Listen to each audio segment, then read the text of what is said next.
తుళ్లూరులో వివిధ కార్యక్రమాలు జరిగాయి. వివరాలు రాజధాని రిపోర్ట్లో.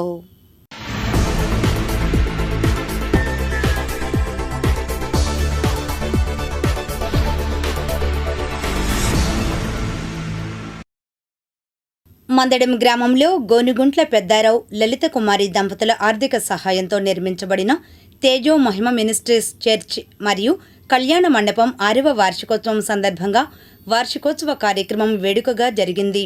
ఈ సందర్భంగా గ్రామ పెద్దలకు అభినందన సత్కారాన్ని నిర్వహించారు.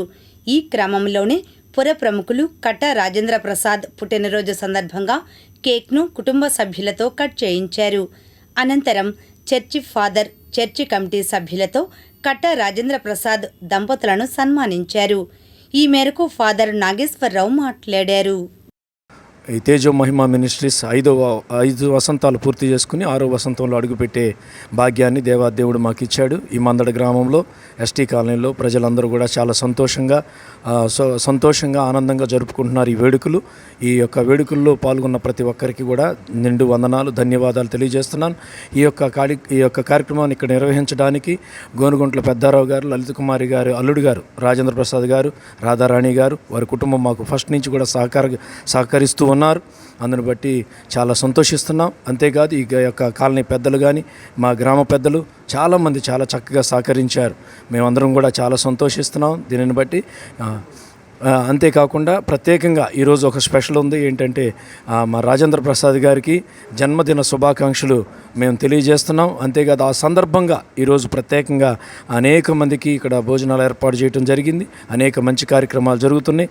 కాబట్టి చాలా కేక్ కటింగ్ అన్ని విషయాలు అన్నీ కూడా చక్కగా జరిగినాయి.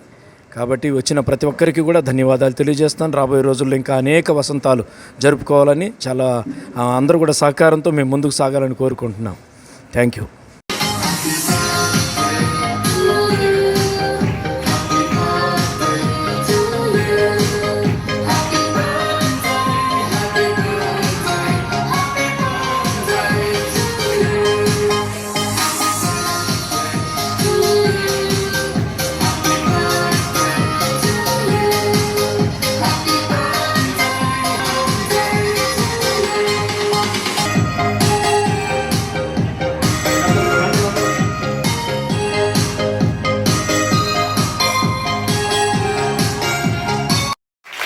Haleluya.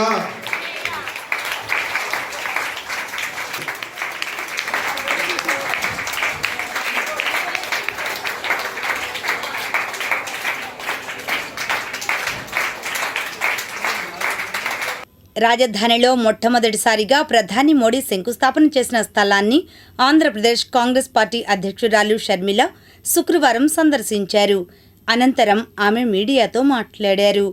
ఇంకా ఈ కార్యక్రమంలో కాంగ్రెస్ పార్టీ నాయకులు లింగంశెట్టి ఈశ్వరరావు, షేక్ మస్తాన్ వలి, చిలక విజయ్ కుమార్, షేక్ సలీం, జీవన్ సాగర్, శ్రీపతి ప్రకాశం, డాక్టర్ జాన్ బాబు, గాదె నాగేశ్వరరావు, బొర్రా రవి తదితరులు పాల్గొన్నారు. ఇక్కడ అమరావతిలో ప్రధానమంత్రి గారు 2015లో స్వయంగా వచ్చి శంకుస్థాపన చేసి శిలాఫలకం ఆవిష్కరించి మన నోట్లో ఎలా మట్టి కొట్టిపోయారో మళ్ళొకసారి గుర్తు చేసుకుందామని ఈరోజు కాంగ్రెస్ పార్టీ ఇక్కడికి రావటం జరిగింది. 15 సంవత్సరాలు అయిపోయింది. శిలాఫలకం మీద ఇది వరకు ఆడ కూర్చొని డేట్ హైలైట్ చేయడానికని 2015లో ప్రధానమంత్రి గారు స్వయంగా వచ్చి శిలాఫలకం ఆవిష్కరించడం, తట్టడి మట్టి తేవడం, ఆంధ్ర రాష్ట్ర ప్రజల నోట్లో కొట్టడం ఇవన్నీ జరిగాయి. 10 సంవత్సరాలు అయిపోయింది. 2025లో ఉన్నాం. మొన్న మోడీ గారు మళ్ళీ వచ్చారు. మళ్ళీ పెద్ద పెద్ద మాటలు చెప్పారు, ఆవిష్కరణలు చేశారు, శంకుస్థాపనలు చేశారు. మళ్ళీ సేమ్ సీన్ రిపీట్. వినడానికి చూడడానికి కూడా చాలా అసహ్యంగా ఉన్నింది. మోడీ గారు తాను వేసిన శిలాఫలకాన్ని మర్చిపోయి 10 సంవత్సరాలు దాటిపోయాక మళ్ళీ వచ్చి మళ్ళీ అదే సీన్ రిపీట్ చేయడానికి మోడీ గారికి ఎలా ఉన్నిందో కానీ ఆంధ్ర రాష్ట్ర ప్రజలకు మాత్రం చాలా ఇబ్బెట్టుగా మళ్ళీ ఈయన నమ్మొచ్చా, మళ్ళీ చంద్రబాబు గారు ఏ బేసిస్ మీద నమ్ముతున్నారు, రాత్రి పడ్డ గోయిలోనే మళ్ళీ చంద్రబాబు గారు పగలు పడుతున్నారు అని అభిప్రాయంలో ఆంధ్ర రాష్ట్ర ప్రజలు ఉన్నారు. రాష్ట్రం ఏర్పాటైన తర్వాత 2014లో అప్పుడు మనకు కొత్త రాజధాని కావాలి అని చంద్రబాబు గారు 33,000 ఎకరాలు రైతుల దగ్గర నుంచి 29,000 రైతు కుటుంబాల దగ్గర నుంచి భూములు సేకరించి 33,000 ఎకరాలలో ప్లస్ ఒక 20,000 ప్రభుత్వ భూమి అంటే మొత్తం 54,000 ఎకరాలలో అమరావతి రాబోతుందని, అద్భుతమైన గ్రీన్ ఫీల్డ్ సిటీని కడతామని, బెస్ట్ లివబుల్ సిటీని కడతామని సింగపూర్ని, జపాన్ని, ఇస్తాంబుల్ని, ఇంకా జర్మనీని, ఇంకెన్ని చెప్పాడో వీటన్నిటిని మరిపిస్తామని చంద్రబాబు గారు చెప్తే మోడీ గారేమో ఢిల్లీని తలపించే రాజధాని కడతామన్నారు.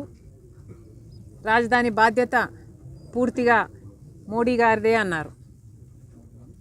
తీరా చూస్తే ఇక్కడ పిచ్చి మొక్కలు ఉన్నాయి. రాజధాని 10 సంవత్సరాల తర్వాత ఇప్పుడు ఏముంది అని చూస్తే ఇన్ఫ్రాస్ట్రక్చర్ లేదు, డెవలప్మెంట్ లేదు. పోనీ త్యాగాలు చేసిన రైతుల కన్నా న్యాయం జరిగిందా అంటే వాళ్ళకి ఇంతవరకు ఇది మా భూమి, ఈ భూమి మా చేతుల్లో ఉంది, మేము ఈ భూమిని ఏదైనా అవసరానికి అమ్ముకోవచ్చో లేక ఇల్లు కట్టుకోవచ్చో అన్న పరిస్థితిలో ఇప్పటి వరకు కూడా లేరు.